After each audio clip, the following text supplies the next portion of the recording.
Okay, Naftali, good Mm, morning. good We morning. also have here Hillel and some noise in the background way down there, calls himself an attorney. I don't know what he's doing at the moment. Naftali also an attorney. Waving. Wait, do you want to wave to him? He's waving to you here. Hey, Okay. Hey there. Naftali. Hi, Yitzi. Okay. All right. Now we have our chavrusa here, at least three people. All right, and I think my voice is a little stronger than it was yesterday, so hopefully you can hear me okay. All right, where are we up to?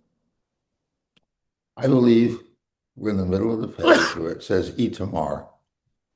Itamar. We're in Tes Amud Aleph.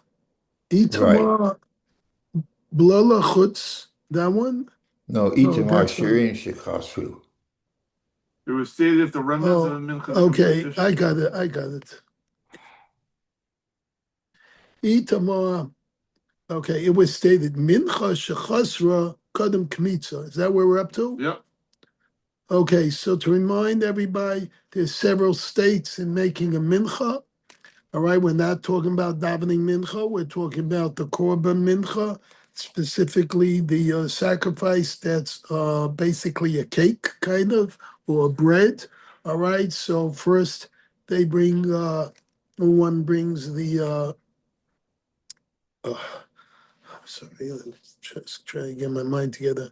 The flour, depending on the type of mincha, they mix it with oil or not. Oil goes first, flour, and then oil again. It depends on the mincha. There's actually one that doesn't need oil at all. It might even need frankincense. Um, and and then after all that's oiled up, then Cohen comes along, does a karate chop, as they used to call this, right into the dough. And then while he's in the dough, squeezes three fingers. So only the amount of dough that's contained, or flour that's contained within the three flours is there. As he comes out, he kind of shakes off with his thumb and his pinky whatever is left. So only this part, all right, the hula yo man, how you doing? Aloha sign, whatever, kahuna, it's a good day. All right, and then you take this, the Kohen takes this, and he puts it in the second bowl. Although he technically will learn doesn't have to, he can actually, according to some people or someone, can go all the way to the mizbeach and just throw the kamitza on. But the question is, mincha shechasra kodem kamitza. If a mincha became deficient before it underwent kamitza, so this question is in part an oxymoron because a mincha cannot become a mincha until kamitza was done. So how can you call a mincha deficient before it underwent kamitza? All right, but that's the question. Rav Yochanan Amar Yav mitach beso v'milena. So from the answer, you see what the question really was. A mincha that didn't have enough leveled flour in it before the kamitza was being done, which means that the situation was such that kamitza could not be done. How can you remedy that mincha to do a kamitza? So Rabbi Yochanan says, go home, bring some more dough. All right. So he says the owner can bring new flour from his house and replenish it. Now he disagrees with Reish Lakish, or Reish Lakish disagrees with him. Amalo, excuse me, not Amalo to him. He says, Amra lo yavi mitach pesovi malena. Reish Lakish says, no, he can't go home and bring new flour from it and replenish it. So we have the question, what if we have a mincha that's about to have kamitza done? We realize there's a deficiency requirement in this mincha in order to have a kamitza done to become officially a kosher mincha. According to Rabbi Yochanan, he says, well, go get the deficiency and fill it up. According to Reish Lakish, he says, no, you can't even do that. You're stuck. So what's Rabbi Yochanan's reason? Rabbi Yochanan Amar maybe mitach beis of Milena. That's what he said. Kmitza kavale, because the kmitza establishes it as a mincha. That's why I said at the beginning he considers this an oxymoron question. It's not yet a mincha officially because you didn't do kmitza. So if it's not yet a mincha, there's no reason you can't go and fill up more. That's what he feels. All right. Only the kmitza gives it the full status of a mincha, which then can be rendered through depletion. And we'll go through those cases later. Hence, in our case, before the depletion occurred, before Kamitza, the offering does not become invalid and the missing flour can be replaced. So that's Rabbi Yochanan. What's the reason for Reish Lakish? Reish Lakish Amar lo yavi mitach pesov melena. Nope, he can't go home and fill it up. Kedusha's kli kavalei, because the sanctity of the vessel establishes it as a mincha.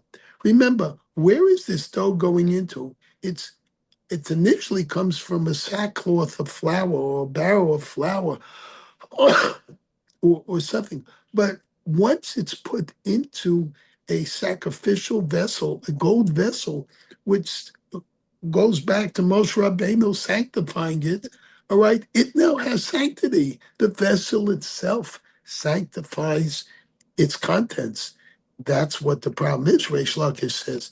I realize you didn't do Kamitza, but uh, you have sanctity there already. And now if you're finding out it's deficient, you can have a problem. So you can't go and fill it up. All right, Kedushas Kli Kavalei, because the sanctity of the vessel establishes it. Okay, and you can't rectify it. Reish Lakish is challenged. So Eisvei Rav Yochanan and Rav Shimon ben Lakish. So Rav Yochanan is going to challenge Rav Shimon ben Lakish, okay, which is Reish Lakish, all right, that discusses the log of oil used in the Mitzora's purification process. So he's going to bring from another situation. Obviously, what's going to try and bring a proof that you can add to something even if it's in a sanctified vessel, because is what the argument is about. So he says, when it comes to the oil, Chasir halog imlo ad shelo yosef. He said, all right, so let's go on what happens at the Mitzvah again. The person has been declared he's not a leper anymore. He brings a korban mincha, all right, along with, I think, something else, but I don't remember. Anyway, so part of the process that's going to go on there is, he's got to bring another korban because there's blood involved. And so the blood didn't come from a mincha, all right? Minchas Parad, it came from the other korban, whatever it was called, all right? And the Kohen goes there in that case.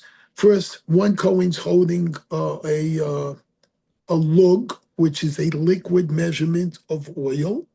And then the second Kohen goes, another Kohen is holding the blood. And then the third Kohen goes, and I guess there's three Kohen, I don't know, can't figure out otherwise, is that he goes and he takes his finger and he dips it into the blood, and he dips it three spots on the Mitzorah, on the leper. He dips it on his right earlobe, right thumb, and his right hallux, big toe. All right? And where does he dip it? We'll learn he dips it either on the top of the thumb, all right here, which is what we call Fingernail. well, it's a fingernail, but like this is the palmar surface because it's where the palm is and includes the palmar surface of all the fingers. And this is called the dorsals. You can tell I'm a retired doctor because I can't remember these words anymore.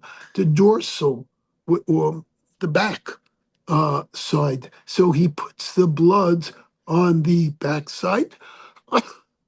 Let's just say nail for now. Or he can put it on the sides, but he can't put it here on the fleshy palmar surface. All right?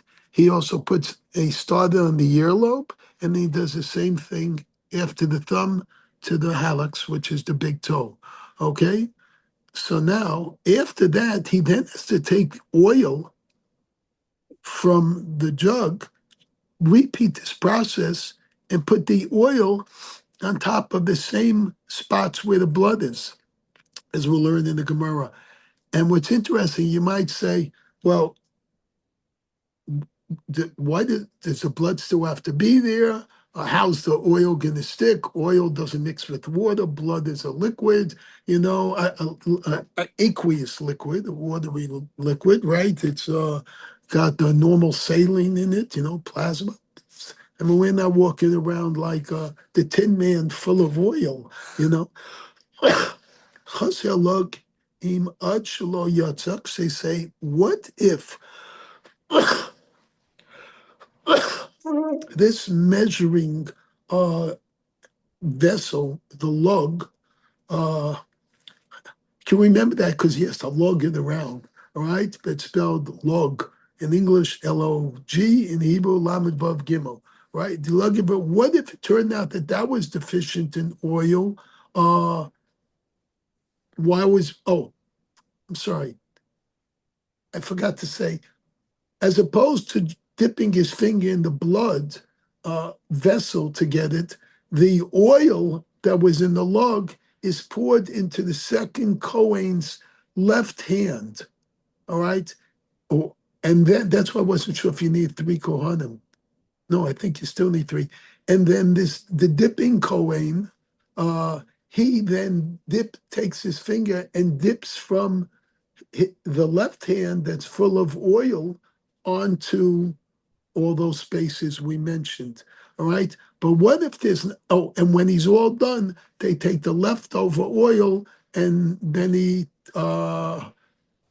so I forget which hand, I guess it's still the right hand. He smears the leftover oil on the Matzoras, on the leper's head. Anyway, just give you a visual of what's going on. So what if the lug of oil was deficient in oil? We're bringing this case. It says Yimalena. He should replenish it. So this Mishnah that Rav Yochanan brought shows, obviously, if something is deficient, you can refill it, which is his shita, his opinion. All right. And that's how he's challenging back Rav Shimon ben Lakish. All right.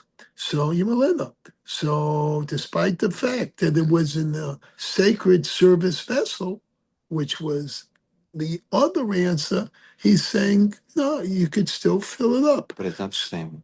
Okay, wait. So the Brisa thus contradicts Reish Lakish, who holds that the vessel renders its contents susceptible to invalidation through deficiency. But that's really a question mark. All right? 1 second. The same should be true of a minute if something. Okay, but that is the question that's being raised against Reish Lakish by Rav Yochanan. The Gemara accepts the proof, Tiyufta. Indeed, it's a good refutation of Reish Lakish's view. It liked that answer. Oh, I'm sorry, but it liked the It's answer. not the same. Okay. Statement. The Gemara introduces a third dispute between these Amoraim about the Mincha offering. All right, let's see what this one's about. Again, I apologize for going slow, but I still don't have enough koyach to otherwise give the shira. No, it's And- amazing. We're learning so much anatomy stuff and science stuff. Okay, Nonsense. as long as you're learning. The It's whole more. package. The third case. Shiraim shechasra ben kamitza lehaktara. If the remnants of a mincha became deficient between the kamitza and the burning of the komets. Okay? So remember, once they do the kamitza, and then in the normal process of things, and then the Kohen goes and puts it in another vessel or throws it onto the altar, all right? What happens with the leftover mincha? Huh? This Kohen eats dessert, all right? He gets to eat that, all right? But it had to have been full. What if it became deficient after the Kmitza was done and it was already burnt.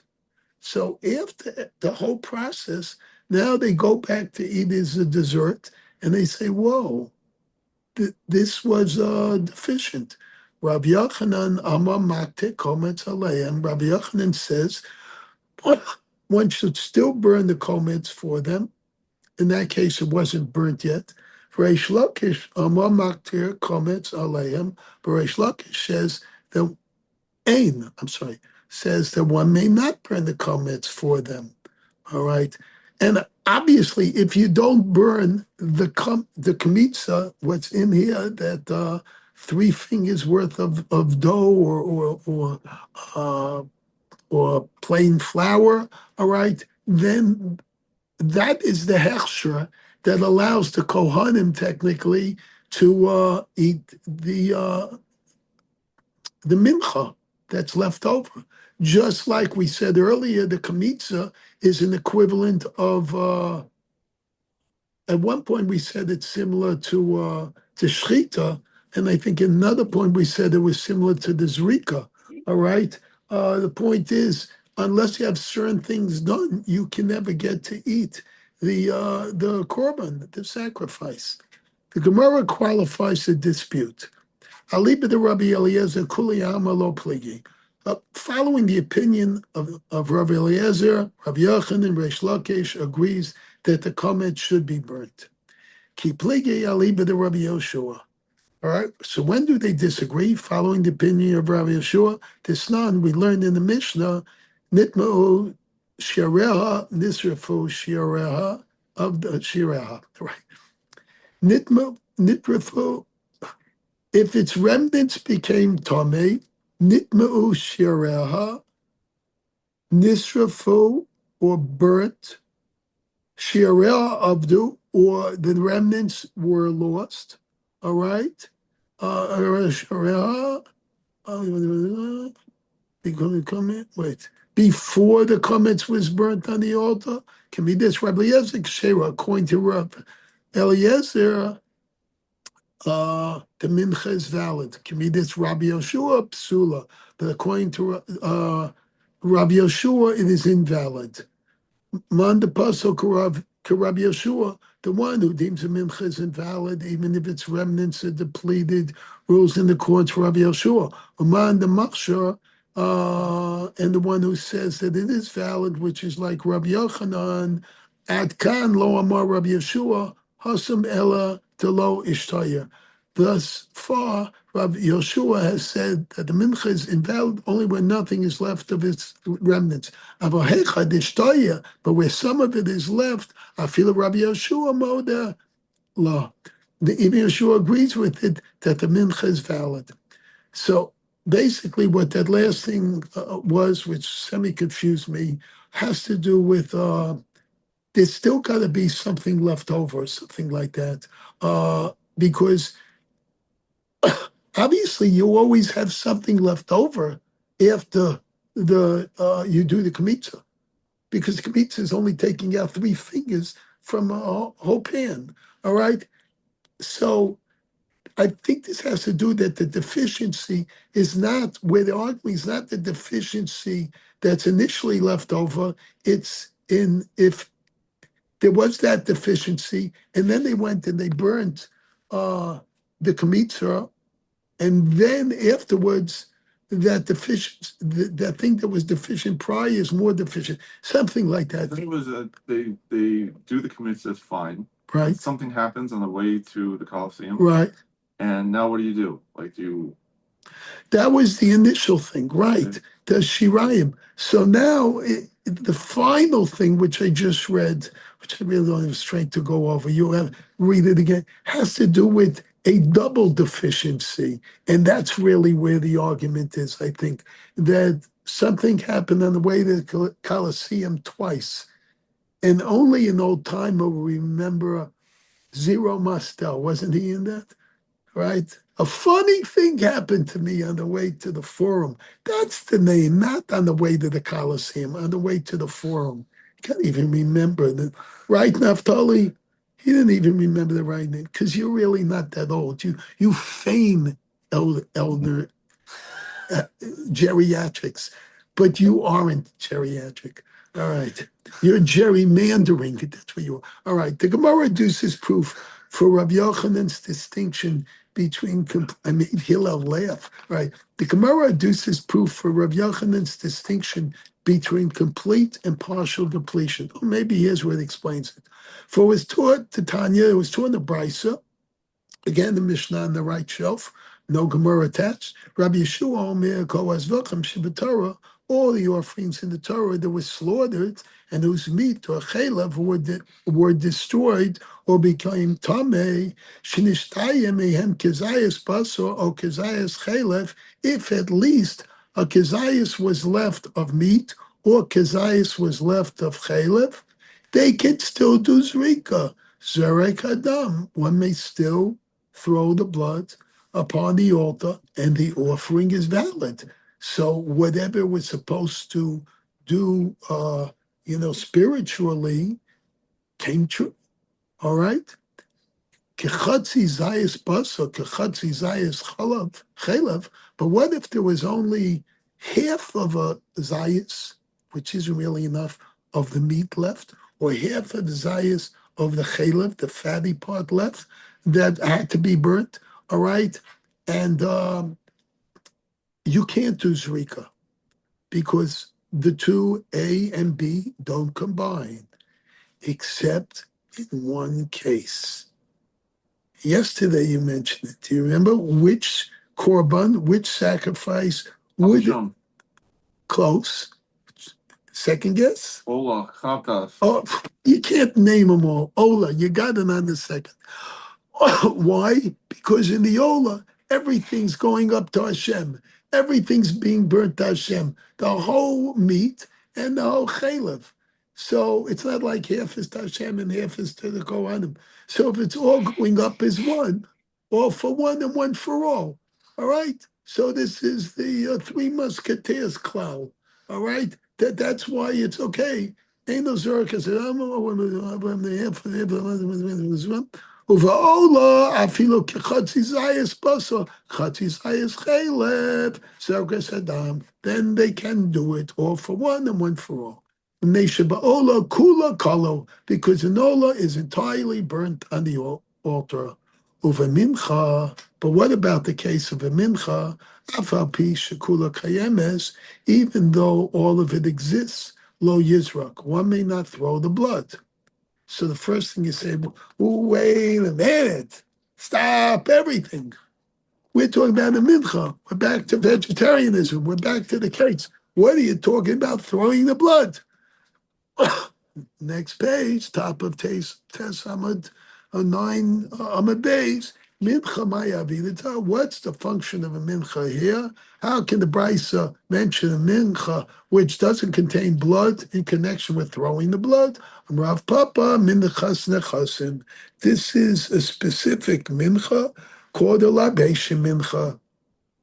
The mincha that accompanies certain animal offerings. And it teaches that if all the meat and chaylev and the offering are lost, its blood may not be thrown, even if it is a libation, even if its libation mincha is still present. So unlike the ola, we said where the less than the kazayas, the half kazayas of blood, half kazayas of fats and the half kazayas of meat can combine because it's all being burnt up to the heavens, to Hashem, all right? When it comes to the libation mincha, you can't say that if everything's gone except for the mincha, that it would be okay and you could still do this rika because the mincha is a separate, even though it's brought with that korban, with that sacrifice, it itself is not, it's, what's the word, ancillary? Would that be appropriate? All right, it's ancillary, it's necessary, but ancillary to the korban and not part of the korban itself, not part of what's being sacrificed up. Oh, all right.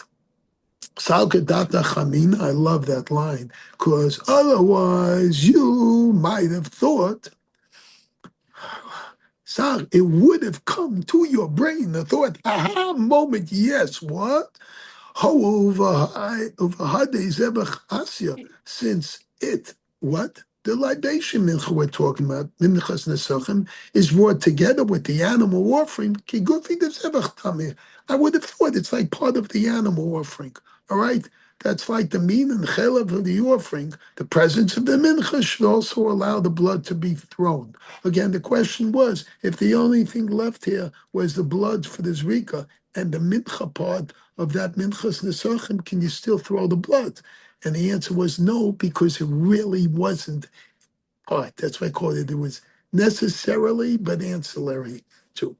Kamash Valan. So what do we learn? Therefore, the Bryce informs us it's not so. Rather, the blood cannot be thrown unless some meat or chaylev is present. The existence of the mincha does not help in this respect. At any rate, Rabbi Yeshua states in his brisa that as long as some of the midu chaylev and animal offering is available, the sacrificial service is continued. This position may be extended to a mincha, thereby supporting Rabbi Yochanan's assertion that Rabbi Yeshua deems a mincha valid as long as some remnants of it are still present. The brisa thus contradicts Rabbi Yochanan's disputant. Hello, that's a legal term, disputant. You use that? Sounds like Rasputin, all right? Disputant, Reish Lakish, who maintains the coin to Rabbi Yeshua, even a partial deficiency renders mincha invalid. The Gemara defends Reish Lakish, Oman de Fasol, and the other one, that's Reish Lakish we're talking about, who invalidates any mincha where there's a deficiency in the remnants. Shani Hacha, he's different here with respect to a mincha. Let's see which mincha. The Amakra, because the pasuk says, "Ve'herim hakohen mina mincha es askarasa v'hiktia haminchasa." The kohen shall separate from the mincha its memorial portion. That means do the kamitza, okay, on and burn it on the altar. The expression, the mincha, implies ad isa l'chula mincha lo yaktir.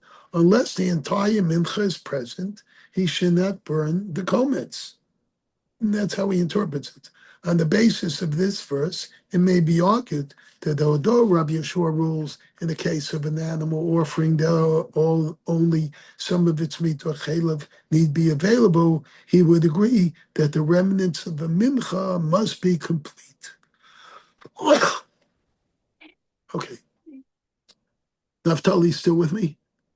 I'm here. Okay. Naftali's so smart. Anybody else on there? Let's just see. Oh, yeah, the Jewans are there. Very quiet. All right. Keep moving. You got to keep moving. Okay. Thank you. Weiter. Thank you for your encouragement. Lima. The Edach and the other one, I asked him last night. I got basically, no way, Jose. All right, the Edach and the other one, Rav Yochanan would counter Mina Mincha when the verse says from the Mincha, Mincha shayisa kvar shlema b'shah kamitza yakte afagav dahashta eina shlema. Okay, so what does the other person say, Rabbi Yochanan? He says, no, I interpret that differently. It doesn't mean that the mincha has to still be non-deficient. It means when he took the kamitza from a complete mincha, because that's the only way you're allowed to take the kamitza. You can't take it otherwise. They argue on things that it's like, what are you arguing? It couldn't be another way anyway. She says, so he says, at that time, the mincha was complete. And that's how I interpret that sentence. That is, even if the remnants of the mincha become depleted afterwards, after the Kohen did the kamitza, the kamitza may be offered, provided the mincha was complete during the kamitza process. Okay? Reish Lakish's opinion is challenged further. boy, don't these guys get tired? It's like they always There's challenging. nothing to do. Yeah, oh my God. If their wives were there, they'd shut them up. I'd say, enough, no, Nothing to do. stop this rebuttal. Enough is enough. This is the law. Esvei Rabbi Yochanan Reish Lakish, Rabbi Yochanan challenged Reish Lakish from the following brisa. Now he brings another brisa, right shelf, no Gemara, just the lone Mishnahs, which speaks of lechem apanim, which was depleted. What's the lechem apanim? Just to remind you, it's the 12 showbreads.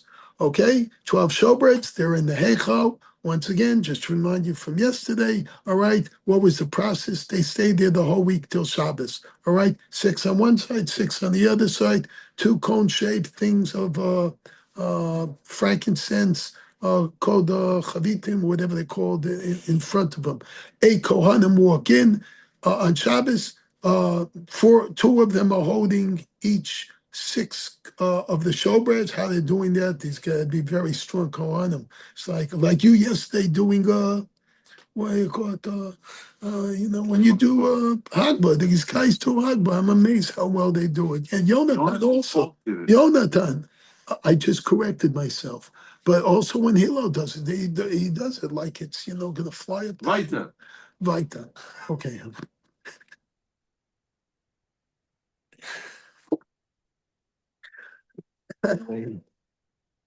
Okay, so 4 Kohanim walk in, 2 are holding the new frankincense, 2 are holding 6 and 6 of the challahs, the lechem apanim, and then the other 4 are basically holding nothing. They're twiddling their thumbs. Why? Because somebody's got to take off the old stuff. So 2 of them first take off the frankincense, and then 2 of them take off the 6 and 6, and then new frankincense is replaced and new 6 and 6. Just to visualize that. I don't have the fancy videos to show you, but that's what goes on. Achlo pirka nifras lachma. So the question is, what if one of the Kohanim broke one of the challahs in taking it off? Or wasn't even supposed to be taken off. He wanted to look at it. Whatever, he took one off. All right, if its bread broke before it was removed, in other words, it broke, it says, wait, a loaf of the lechem apanim broke, and some of it was lost before the loaves were removed from the shulchan. All right, so that's the thing. He took it off, and one of them may be cracked or whatever, and some of the crumbs fell down and lost some crumbs. So it's missing some. Halechem pasul, v'ein maktir alav sabazichin. I said chavitin, it's bazichin. I don't know why you keep on switching those letters.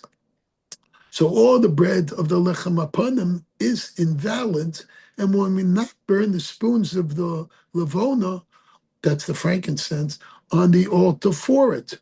Oh boy, that's a real downer. All he has to do is kind of lose some crumbs, right? However, if its bread broke after it was removed, meaning what? After the frankincense was removed, halechem pasul, right? Then the bread is still invalid, but one may burn the spoons of the lavona on the altar for it. So, just like we said, sometimes a korban can still be done, but no one could eat it. There's 2 parts to all this. There's the actions that may or may not be done, depending on whether or not everything went well. And there's the purification process that comes along with it, whatever.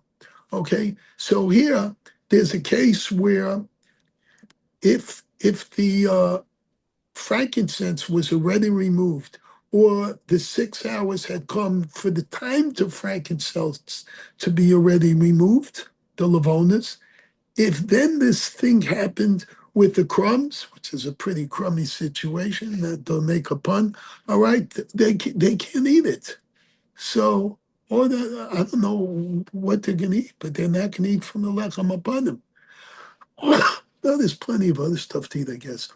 Rabbi Eliezer says In explanation, lo perka, oh, this is what I just said, lo perka mamash. The brisa does not mean that the bread was actually removed. Elakeven shegias mana lefarek. Rather, when its time to be removed arrives, the afagav shelo perka, even though it's not actually been removed, it is as though it was removed. As an explanation not needed, the Gemara cites it only because it's associated with the brisa on the page. Okay, weiter. This brisa states that if the lechem apanim becomes deficient after its removal from the shulchan, which in this case is the equivalent of kamitza. So this is cool because now we're drawing an analogy. Previously, we were talking about can we eat the mincha that was left over that was deficient if the kamitza was done, and previously we also said the kamitza was like a zrika or the kamitza was like a shchita, depending on where we happen to read it. All right, here we're saying that removing the lechem apanim, the showbread from the from the table in the heichal. If what's it? If the lechem apanim becomes deficient after its removal, and the removal is the equivalent of the kamitza, we're saying, and since previously we were fighting to say that after the kamitza, it's okay. The whole thing, it has to be after kamitza.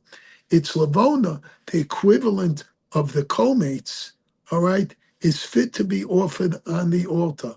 Oh, this is really cool, all right? So because when we normally by mincha do kamitza, all right, the flour that's in here may or may not contain frankincense, all right, but we were talking previously that then still could be thrown on the altar or put in a second bowl and put on the altar. And here we're actually breaking kamitza into two parts. We're saying that the removal of the lechem apanim, all right, is considered the kamitza, like the taking out, but the lavona, the frankincense that's in those of whatever that was called, vazichin, whatever the word I keep on calling it the wrong word, they're fit still to be put on the altar because we're obviously not going to put the showbreads on the altar. That's lunch, baby, you know.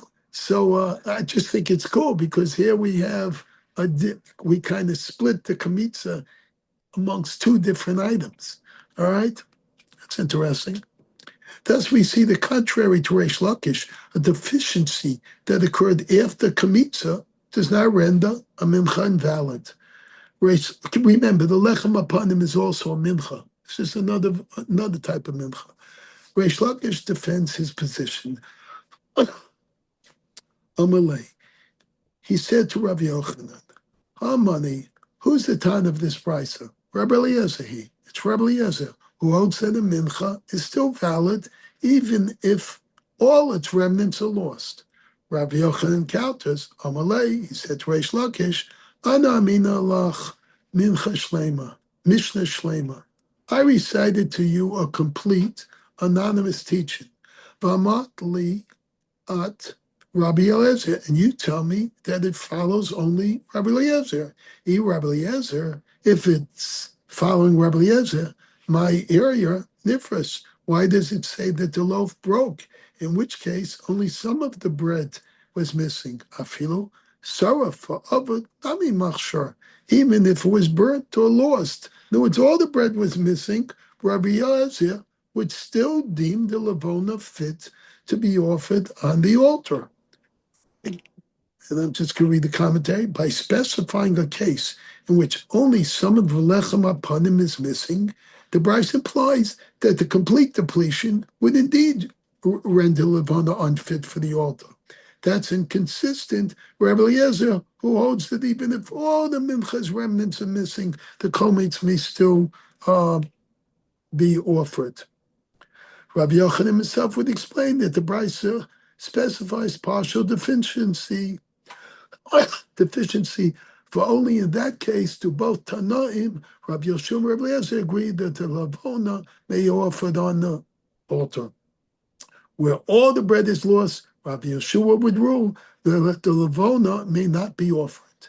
In the opinion of Reish Lakish, though, the brisa is compatible with neither Tana, which therefore, whereas the brisa implies a distinction between partial and complete depletion. Rabbi Shua rules that any amount of depletion disqualifies a mincha. According to Reish Lakish, Rabbi Eliezer maintains no amount of depletion affects disqualification.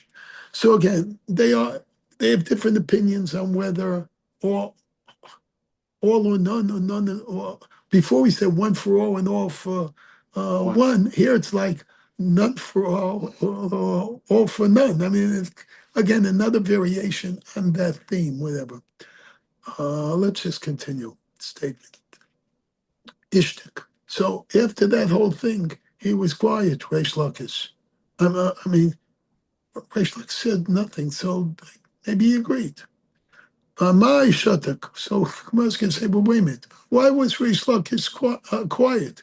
Let him respond to Rabbi Yochanan and say, Tzibor Shani, this was a communal offering, like Lechem Apanim. And that's different from an individual offering insofar as a communal offering is valid even if it is deficient. The reason being that since Tuma is permitted with respect to communal offerings, is trey nami chaseris, deficient offerings should also be allowed. This means, I'm sorry, I'm losing my voice here.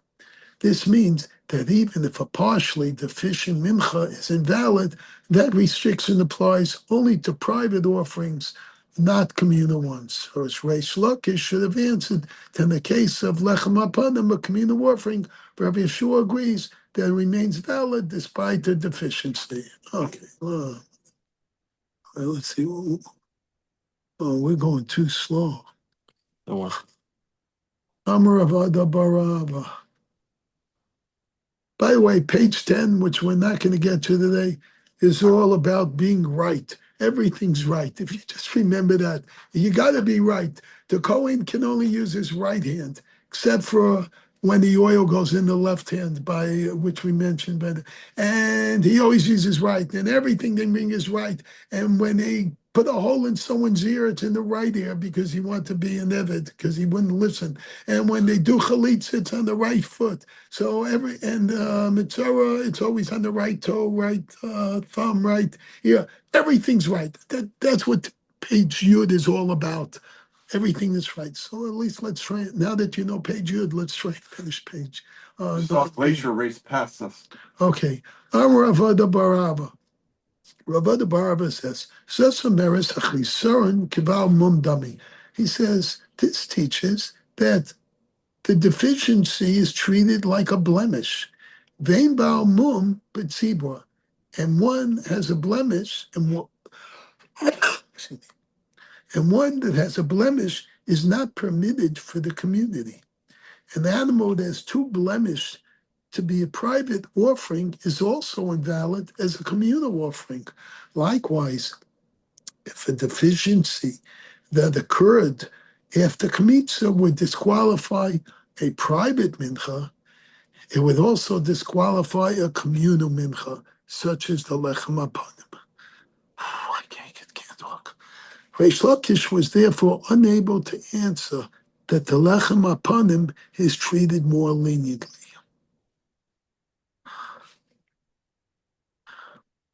Sorry, let me just catch my breath. I'm kind of losing my voice.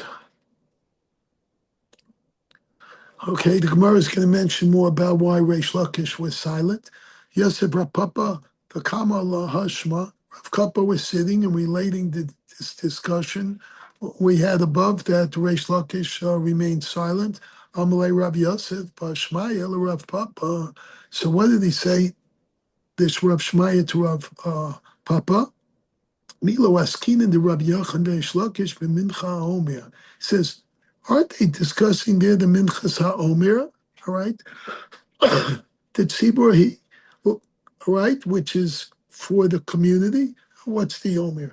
The yomer you start to bring on the second day of Pesach, and when you bring the yomer, I think then you're allowed to eat the new, what's a chadash or whatever it's called, The new grain, no? the new grain.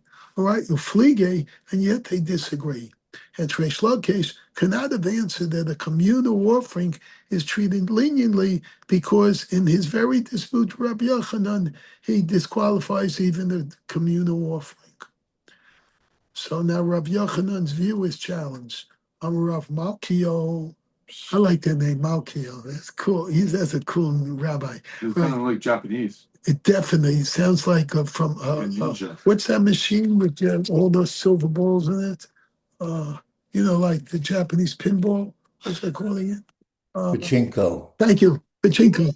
So, yeah, Malkiel sounds like a pachinko machine, kind of. Okay, Rav Malkiel, Tana Chada, all right, said, one brisa taught, Misalta, when the Torah states from its fine flour, it teaches She'im Chasra Kol Shehu Psula, that if a mincha lacks even the slightest amount of it, it's a flour, it's invalid. Ishamna, when the verse continues from its oil, it means Shem Chasra Kol Shehu Pasol, that if it's even missing the slightest amount of from the lug of oil, it's invalid.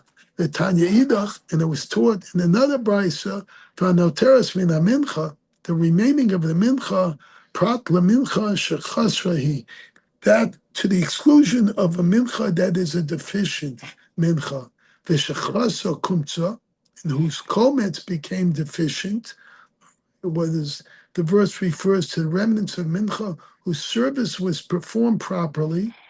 And to be properly, the komets had to be complete, because if the komets lost any flour, then it couldn't be offered. So consequently, if a komets was offered when it was deficient, its remnants may not be eaten. V'shelo hikte milavona nosa klum, or whose lavona was not burnt at all. Which case is that? Whatever case that was. In each of these situations, the remainder may not be eaten by the Kohanim. Treikra bechaseres lamalei. So why do I need two verses? All right, from its fine flour, which was quoted in the Brisa, and then of the deficient for the invalidation of the mincha offerings. This apparent redundancy can be explained as follows. Lav chad, I mentioned this before. Lav chad lemincha shechasra kodem kemitza. Oh wait, v'chad lishirayim shechasra ben kemitza lahaktorah. All right. So his first answer is why do we have two psukim? So he says one is when it was deficient before he did the kamitza, in which case obviously you couldn't really do a kamitza, and one was for you did the kamitza and then there was a deficiency, raising the question. Usiyufta, and he answered the Rav Yochanan the Tavayo, refutation of Rav Yochanan in both cases. In other words, before the Kmitza and after the Kmitza, where the deficiency occurred. The Gemara defends Rabbi Yochanan. No, lo. The verses do not teach the mincha is truly invalid. I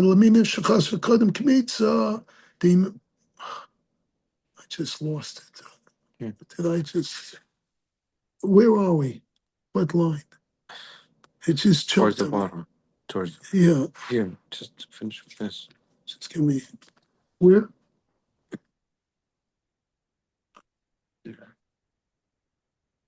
Sorry. He started just this refutation.